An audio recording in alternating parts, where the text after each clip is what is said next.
was my understanding that no government program is in place for the provision of sign language interpretation in most public services. Including, as you know, there are difficulties, there are barriers in terms of public hospitals and other medical centers.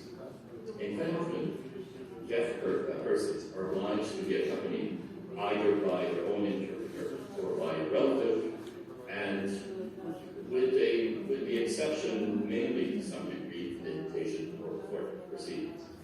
So these are barriers, these are challenges, and these challenges are why I urged in my initial report, I urged the government to review the law on rights of and guarantees for persons with disabilities, adopt perhaps new legislation to recognize sign language as a fully fledged language, and guarantee access to public services and the use of sign languages, especially in key areas.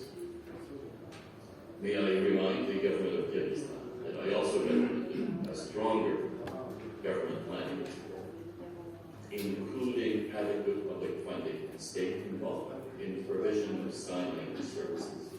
And I suggested that there needed to be the development and implementation of training programs for sign language interpreters, as well as what I described as perhaps a first national plan for the use of and teaching in sign language in education for 2022.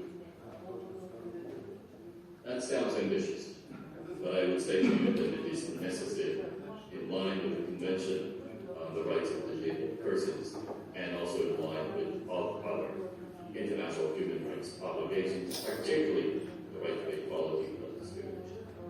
And to quote from a former president of a country we all know well, I would even say, yes, we can.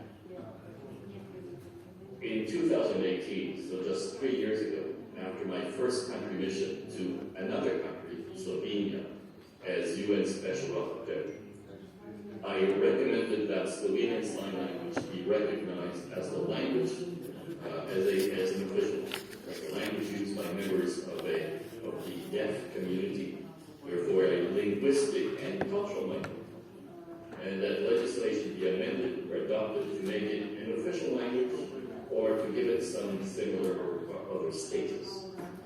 And that was part of the recommendations in my final report. As a matter of fact, just to share some information with you, there are about 50 countries in the world today which have acknowledged sign languages as official or even a national language. In fact, that was in my report to Slovenia in 2018.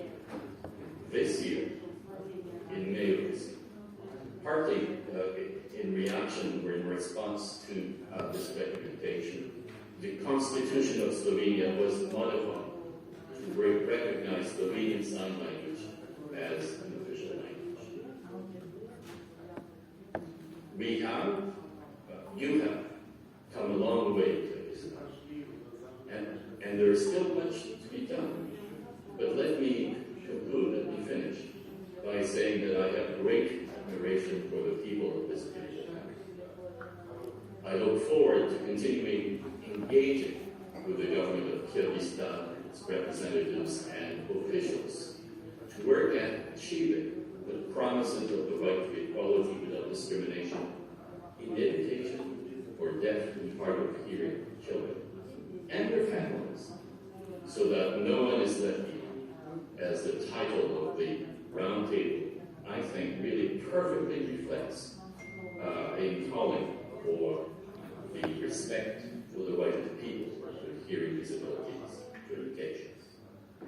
Thank you again for the privilege of having joined you today, and I wish you fruitful discussions for the rest of the roundtable. Спасибо большое, Shonat Max, and in sign language.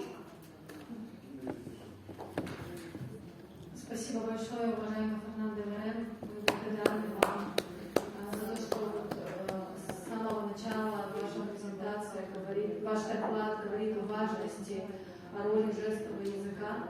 И, наверное, может быть, вам сложно, находясь на расстоянии, за техническим